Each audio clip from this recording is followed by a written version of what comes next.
열점과 풀름 구조론 보도록 하겠습니다. 이번 영상에서는 열점에 대해서 먼저 살펴볼 건데요. 대부분의 화산 활동은 해령이나 대륙 화산호와 같은 판의 경계에서 상부 멘틀의 물질이 용융하여 만들어진 마그마가 분출하여 일어납니다. 그런데 우리가 이번 영상에서 살펴볼 하와이 섬 같은 경우는 판의 내부에서 일어나는 화산 활동입니다. 다시 말해서 우리가 앞에서 배웠던 판의 운동으로 설명할 수 없다라는 거죠. 그래서 이러한 것을 설명하기 위해 새로운 이론이 등장할 수밖에 없었는데요. 1960년 윌슨은 지각 하부에 고정된 통로인 풀룸을 따라서 마그마가 상승하여 분출하면서 만들어졌다는 가설을 제시하였고, 이 풀룸이 지표면과 만나는 지점을 열점이라고 이야기를 하게 되었습니다. 열점이라고 하는 것은 고정된 위치에서 마그마를 분출하는 곳이고요. 우리가 다음 영상에서 살펴보겠지만 풀룸이라고 하는 것은 멘틀과 외핵의 경계에서 뜨거운 물질이 이렇게 올라오거나 아니면 어디선가 내려가는 그런 것을 풀룸이라고 하는데, 열점이라고 하는 것은 이런 식으로 뜨거운 물질이 올라가면서 지표면과 만나는 그 지점을 열점이라고 합니다. 이러한 열점은 고정되었기 때문에 밑에서 올라오는 뜨거운 물질, 다시 말해서 마그마가 계속해서 올라올 수 있다라는 것이죠. 아무튼간 하와이는 이러한 열점으로 만들어진 화산섬이고요. 그러면은 이러한 열점에 대해서 자세히 한번 이야기를 더 해보도록 할게요. 밑에 나와 있는 그림을 보니까 하와이 열점과 판의 운동이라고 나와 있습니다. 자료를 보니까 태평양에 있는 이러한 하와이 섬과 엠퍼러 해상군이 나타나 있습니다. 하와이는 지금 여기에 위치하고 있고요. 자료에 나와 있는 숫자를 보니까 이런 식으로 뭔가 위쪽으로 갈수록 커지고 있고, 이러한 숫자는 연령을 의미하는 것 같습니다. 그래서 우리가 첫 번째 질문을 보면은 하와이 섬에서 북쪽으로 갈수록 화산섬의 연령은 증가한다 라고 써주시면 되겠죠.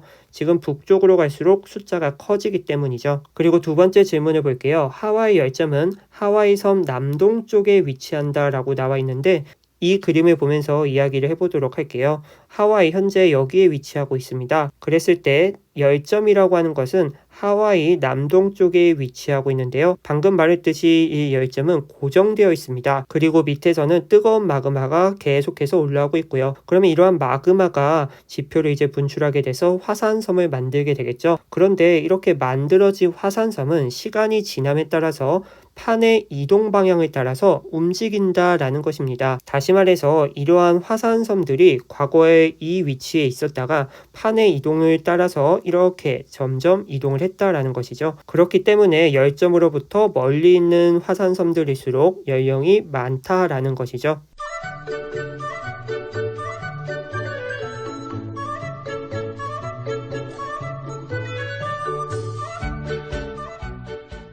그래서 고정된 열점에서 생성된 화산섬이 태평양판의 이동에 따라서 열점을 벗어나고 새로운 화산섬은 열점에서 계속 생성되었음을 화산섬의 연령을 보면서 우리가 이야기를 할 수 있다라는 것이죠. 그런데 우리가 하나 더 살펴볼 부분은 바로 이 부분입니다. 지금 파란 색깔의 경계로 위쪽은 이렇게 분포가 되어 있는데 아래쪽은 이렇게 분포가 되어 있죠. 이것은 어떤 것을 의미하냐면은 여기를 기준으로 판의 이동 방향이 달라졌음을 알 수 있습니다. 지금 엠퍼러 화산군 같은 경우는 북쪽 방향으로 배열이 돼 있고, 아래쪽에 하와이 열도 같은 경우는 약간 서쪽으로 치우쳐짐, 서북서 방향 쪽으로 배열이 되어 있는데요. 이 시기를 기준으로 판의 이동 방향이 달라졌다라는 것을 알 수 있습니다.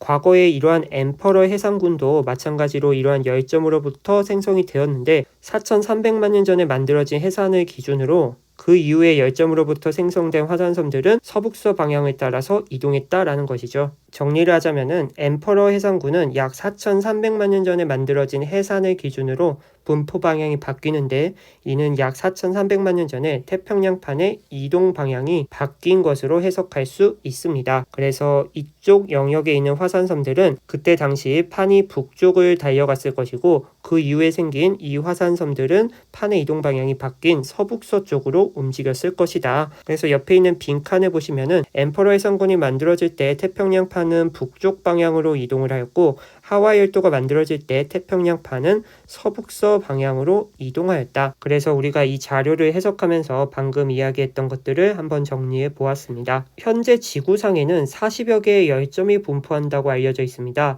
우리가 방금 보았던 그러한 하와이 열점은 지금 태평양판에 위치하고 있고 바다에 위치하고 있습니다. 그런데 바다뿐만 아니라 지금 미국에 이렇게 대륙 쪽에 열점이 있는 모습도 보이고 있죠.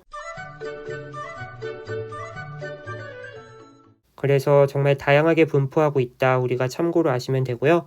열점은 하와이 섬이나 미국의 옐로스톤과 같이 판의 내부에 존재하는 경우도 있습니다. 그런데 아이슬란드와 같이 판의 발상 경계에 존재하는 것도 있다라는 것이죠. 무슨 말이냐면은 우리 아이슬란드에서는 멘틀 대류로 인해서 판이 멀어지는 발산형 경계에서 화산 활동을 이야기를 했었는데 이것을 멘틀 대류로 설명을 해도 되지만 열점이라는 것을 가지고도 설명을 할 수 있다라는 것이죠. 다시 말해서 열점이라고 하는 게 판의 경계에도 있을 수 있구나. 그 정도 여러분들 기억해 주시면 되고요. 그런데 우리가 초점을 둘 부분은 이러한 판의 경계가 아니라 판의 내부에서 지금 발생하는 화산 활동을 보고 있죠.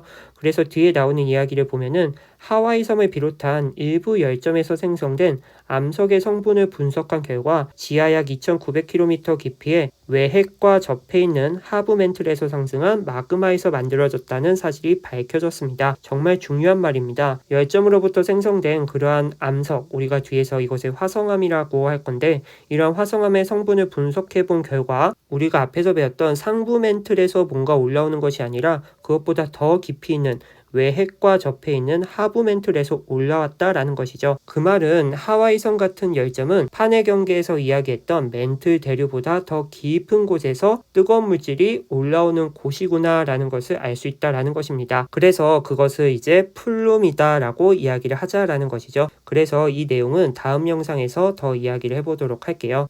아무튼간 이번 영상에서는 우리 하와이 열점에 대해서 알아보았는데요. 주어진 자료에 대해서 다시 한번 해석해 보시고 관련된 문제 꼭 한번 풀어보시기 바랍니다. 그러면 이번 영상 여기서 끝!